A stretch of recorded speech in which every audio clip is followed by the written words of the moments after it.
Violent crimes captured headlines countless times in the last 50 years. In the late 70s, John Paul Danishka, a.k.a. the Southwest Molester, attacked 18 women in Southwest Huntsville neighborhoods. He was sentenced to 830 consecutive years in prison. A normal 5-year-old girl, she loves watching Barney and Lamb Chop. In November of 1993, 5-year-old Andrea Gonzalez disappeared. Her parents, Paul and Kim Gonzalez, testified at trial they'd accidentally killed Andrea and dumped her body off a bridge at Munday Landing. Paul Gonzalez did time for manslaughter, and Kim Gonzalez served time for child abuse. Andrea's body was never found. A brutal attack in March of 1998. Jeffrey Franklin killed his parents and tried to kill 3 siblings at the family's home on Camelot Drive in South Huntsville. Franklin remains in prison at the Donaldson Correctional Facility in Bessemer. In March of 1999, Karen Tipton was stabbed to death inside her home on Chapel Hill Road in Decatur. Daniel Wade Moore was tried 3 times for the crime.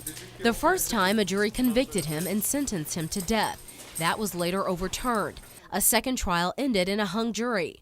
It wasn't until the third trial in 2009 that a jury acquitted him. February 2010 was a violent month. On February 5th, 14-year-old Todd Brown died at Discovery Middle School in Madison. His classmate, Hamad Memon, pleaded guilty to shooting him in the hallway during a class change.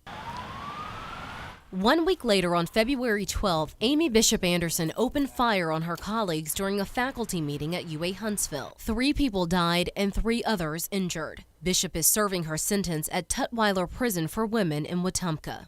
This is all that remains of Southern Airways Flight 242. Accidents happen. April 4th, 1977, Southern Airways Flight 242 left Huntsville on its way to Atlanta. Just over the Georgia line, the plane hit a severe storm. The engines sucked in a lot of hail and crashed. 63 people died on board and 9 on the ground. 23 survived. You could see it for miles. At times, flame and smoke shot hundreds of feet in the air as the Hick building burned. In February 1980, a fire nearly destroyed the Huntsville Industrial Center, known by locals as the Hick building. 2/3 of it burned to the ground. It housed the 2 oldest mills in Huntsville, which sat near the corner of Meridian Street and Oakwood Avenue. In July 1984, the SCI company's paddle boat named SCItanic capsized in a microburst on the Tennessee River at Ditto Landing. 18 people were on board. 11 drowned, including an entire family. November 20th, 2006, a school bus plunged off an Interstate 565 overpass. 41 Lee High School students were on board.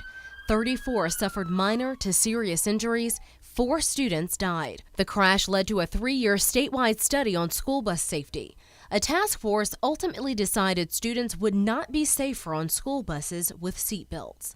From the establishment of Cummings Research Park in the 60s to opening day at the Von Braun Center in 1975, to the construction of Interstate 565 in the late 80s, to the BRAC initiatives that led to thousands of Department of Defense jobs moving to Redstone Arsenal, and the first V8 engine to come off the line at the Toyota Motor Manufacturing Plant in Huntsville in 2003. WHNT News 19 was present when news happened over the last 50 years and is committed to covering the next 50.